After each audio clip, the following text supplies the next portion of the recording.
Hello and welcome to Thought for the Day. We're at the beginning of the 3rd September since I retired from teaching.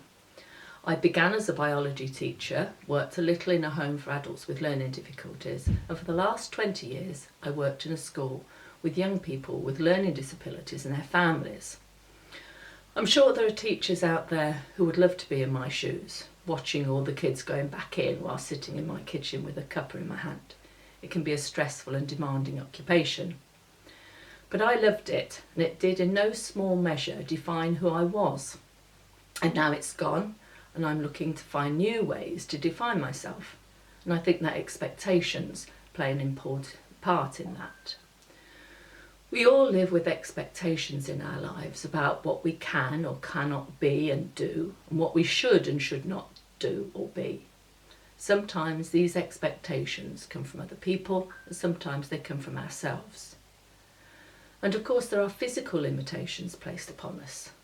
I would love to have been a skier, but I never quite got round to it, and now I know I'm too brittle, I'm afraid, to bounce my way down that particular path.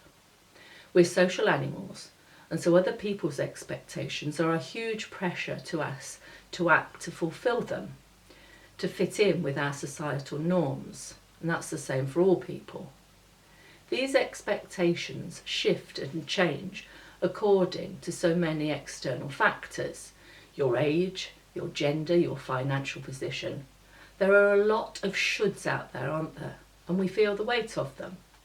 There's an expectation of how we should look, how we should dress, how much we should earn, how clean our house should be.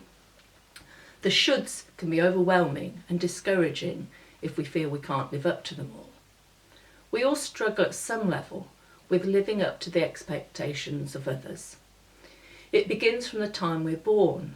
First, our parents establish rules for how we should behave.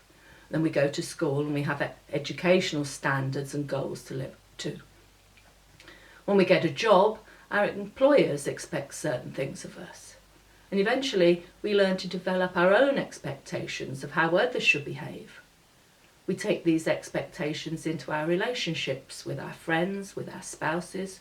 We impose them on our children, and so the cycle continues. Expectations aren't bad in and of themselves. We all have them. They are a natural part of life.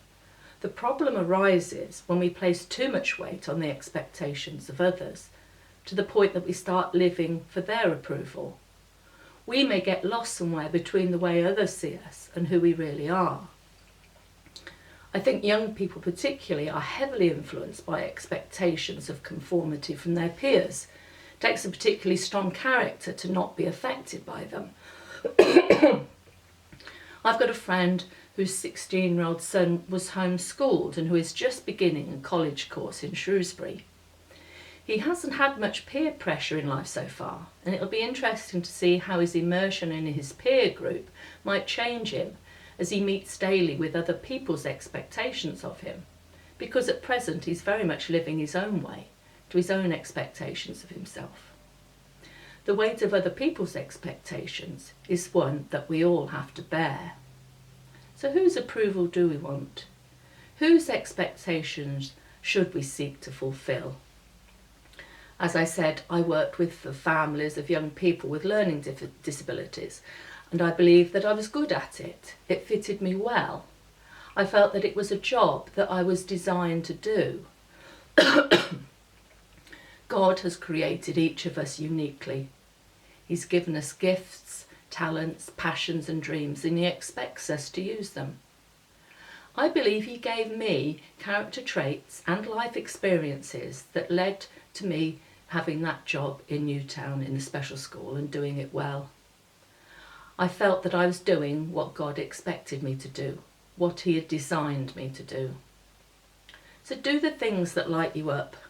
Feed your passions and make the most of your strengths, because God is the one who gave them to you. Only you have your unique mix of gifts and passions, and we each need to take responsibility for becoming who God created us to be. So now I have to look again at what he wants from me. What does he expect next? I have to wave away the expectations of society, of friends, of family, of myself, and look for what he wants, what he's made me uniquely for. I have a friend who suggests that every day we should look for little pieces of writing that strike a chord with us and collect them for future use. And here are two that I found, and I think they signpost where I need to be looking for my what's next in life. The first is from the Old Testament, from Micah. He has told you, O man, what is good, and what does the Lord require of you, but to do justice, to love kindness, and to walk humbly with your God. I'm not sure where this second one comes from, but again, it struck that chord with me. Life is not a list of check boxes, but a dance of wisdom, seeing God's expectations for us in his word, and then living them out in Christ-centred love and grace to ourselves and others. And that seems like a good place for me to start. Thank you.